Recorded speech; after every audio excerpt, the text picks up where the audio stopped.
In today's video, we're going to build a sub $400 PC to start gaming in 2025. But before we get into the actual build, let me show you why and how to buy some of these PC parts for today's build. First, we need a Windows key. And right now there's nothing better than keysfan, which is also today's sponsor. Keysfan has a wide assortment of legit Windows and Office keys at a pretty good price. Compared to other competitors, this is definitely the best option. Like for today's video, I'm using a Windows 10 home key, and when I go and buy it, using my code OWEN52, that makes it only $9, which is the cheapest I've ever found. And if you're also interested in Office keys, you can use code OWEN62 at checkout. Overall, it's a pretty smooth and easy process. Make sure to check out keysfan, link in the description. Now, since we're going for an under $400 PC build, we need to find a solid CPU. There are a few options out there, but I looked at the Ryzen 5 4500 as this is a new CPU on AliExpress and it's not too expensive, but keep in mind the prices I'm looking at right now don't reflect what I actually paid for them. Right now, actually, I would be looking at the Ryzen 5 5500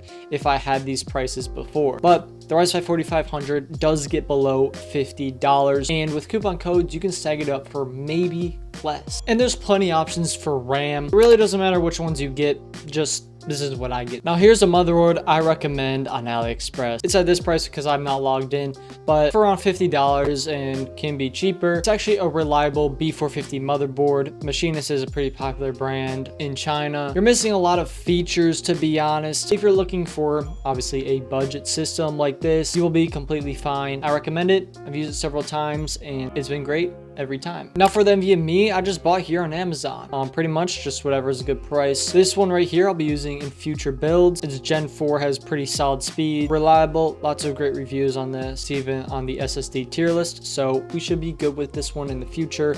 This is what I'd recommend even though we don't have a Gen 4 motherboard. Now the one downside of AliExpress is we don't have a stock cooler, which would honestly be necessary, but we get more aesthetics and we'll be completely fine with one of these CPU coolers on Amazon. I use Deep Cool. Yes, it was an old CPU cooler I had. I paid $18, but here we don't have any good sales right now, but you could still find a reliable air cooler for $19 before tax. Now the exact power supply I used is sold out right now, so anything over 500 watts will do. This is one I buy frequently. This Segotip 650 watt, $50 before shipping. It's great. It's honestly overkill, to be honest. Moving on to the case. This one is sold out on AliExpress. If we try to look it up, it is nowhere to be found. So I recommend Sama. They have some pretty good prices.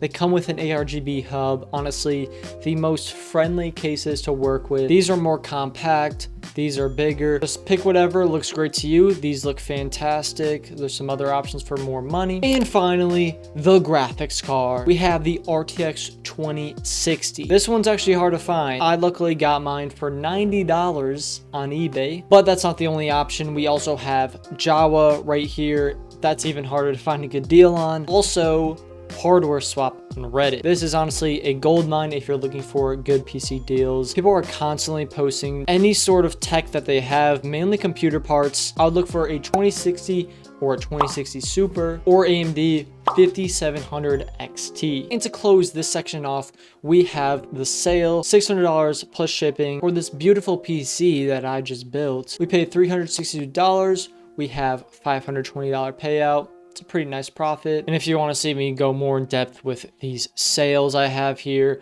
let me know. Now we can finally move on to the beautiful build. Let's go.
the fans aren't spinning, which is probably my fault.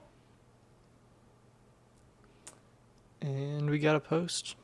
Unfortunately, with this build, I had to change the fans because the deep cool ones I think only work when you have 3-pin ARGB on your motherboard, but these Sama fans look pretty good instead. And yeah, I don't have the exact benchmarks, but there are YouTube videos out there that do show them, including this video, which I'll link in the description, that shows some benchmarks that you might be expecting with a build like this. I just wouldn't really expect it to run very high demanding games.